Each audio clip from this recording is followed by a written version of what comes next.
요즘 우리 사회를 보면 무언가 미묘하게 변하고 있다는 느낌 혹시 받지 않으셨나요? 분명히 존재하지만 이름 붙이기 어려웠던 그 변화의 실체, 바로 평가 시스템이 우리를 어떻게, 왜 왜곡하는지에 대해 지금부터 이야기해 보겠습니다. 이 분석의 시작은 참 흥미롭습니다. 우리는 스스로가 망가졌다고 느끼지 않는다는 거죠. 네, 맞습니다. 그저 아주 조금씩 우리가 거의 알아차리지 못할 정도로 변해왔을 뿐입니다. 하지만 진짜 문제는 바로 이겁니다. 그 변화가 너무나 오랫동안 그리고 너무나 조용하게 진행되었다는 점. 우리가 모르는 사이에 시스템은 우리를 전혀 다른 존재로 만들어버린 겁니다. 첫 번째 이야기, 바로 이 조용한 변화입니다. 과연 우리는 이 변화를 제대로 감지하고 있었을까요? 흔히들 평가 시스템이 비도덕적인 사람을 만든다고 생각하기 쉽잖아요. 그런데 사실은 좀 다릅니다. 이 시스템은 완전히 새로운 종류의 인간을 만들어내거든요. 바로 실패하지 않는 것을 최고의 가치로 여기는 그런 인간 말이죠. 우리는 이런 사람들을 안전한 인간이라고 부를 수 있을 것 같습니다. 이들은 악해서가 아니라 위험과 실수를 피하는 걸 최우선으로 삼는다는 특징을 보입니다. 특징은 아주 명확하죠. 틀리지 않는 사람, 튀지 않는 사람, 그리고 정해진 기준을 넘어서지 않는 사람. 개인의 입장에서는 이게 합리적인 생존 방식일 수도 있겠죠. 하지만 이런 개인들이 모여서 만들어진 사회는 과연 어떨까요? 결국 도전과 혁신은 사라지고 사회 전체가 정체될 수밖에 없는 겁니다. 이 시스템 안에서는 능력이라는 단어의 정의 자체가 바뀌어버립니다. 어떤 탁월한 성취를 이루는 게 아니라 그저 실패하지 않는 법을 아는 것. 이게 바로 최고의 실력으로 인정받게 되는 거죠. 시스템이 뭘 더 중요하게 생각하는지 보면 이게 더 명확해져요. 새로운 시도보다는 이미 검증된 방식을 선호하고요. 날카로운 질문을 던지기보다는 정해진 답을 외우는 걸 더 높게 쳐주죠. 창의성보다는 재현성이 더 높은 평가를 받습니다. 왜냐하면 리스크를 감수하는 도전은 곧 평가 시스템 안에서의 리스크가 되기 때문입니다. 자, 세 번째 이야기입니다. 바로 내면화된 감시. 이 외부의 평가 시스템이 어떻게 우리 내면으로 파고들어서 스스로를 검열하게 만드는 걸까요? 사실 진짜 능력이 성장하는 과정과 시스템이 요구하는 것 사이에는 아주 근본적인 충돌이 있습니다. 원래 능력이라는 건 느리고 좀 어설프고 실패를 거듭하면서 성장하는 거잖아요. 하지만 시스템은 오직 빠르고 완벽하고 실패가 없는 결과만을 요구합니다. 결국 시스템은 이런 냉혹한 논리에 도달하게 됩니다.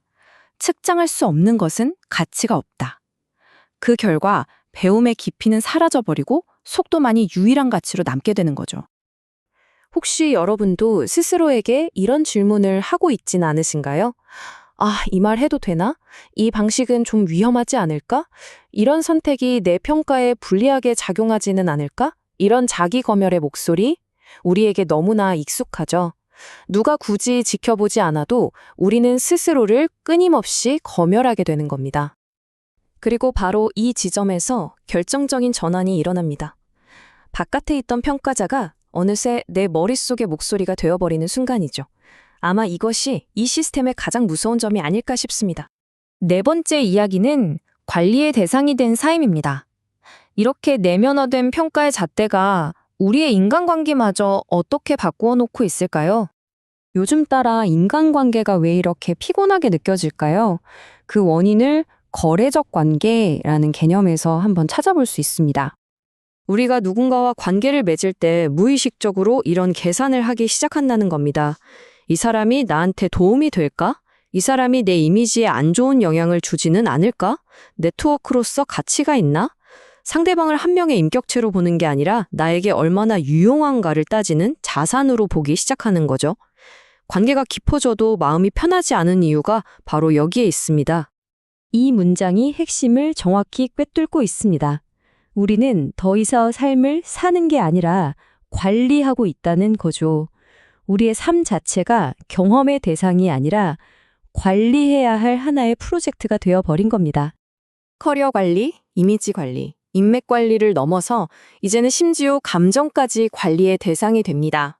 기쁨이나 슬픔 같은 지극히 자연스러운 감정마저도 나에게 얼마나 유용한가라는 효용성의 잣대로 판단하게 되는 그런 상황에 이른 거죠. 자, 그럼 마지막으로 이 질문을 던져야겠습니다. 이토록 심오하고 거대한 왜곡이 왜 우리 눈에는 잘 보이지 않는 걸까요? 그 이유는 크게 세 가지로 볼 수 있습니다. 첫째, 변화가 너무나 점진적이라 우리가 알아차리기 어렵다는 것. 둘째, 이 모든 과정이 효율과 합리라는 아주 그럴듯한 이름으로 포장된다는 점. 그리고 마지막으로 모두가 그렇게 살기 때문에 사회적으로 너무나 당연하게 받아들여진다는 점입니다. 바로 이 한마디. 다들 이렇게 사는데 뭐.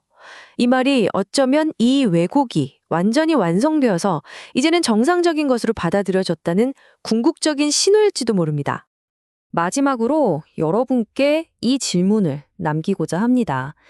만약 지금의 내가 이토록 철저하게 관리된 자아라면 과연 나의 진짜 모습은 어디에서 찾을 수 있을까요?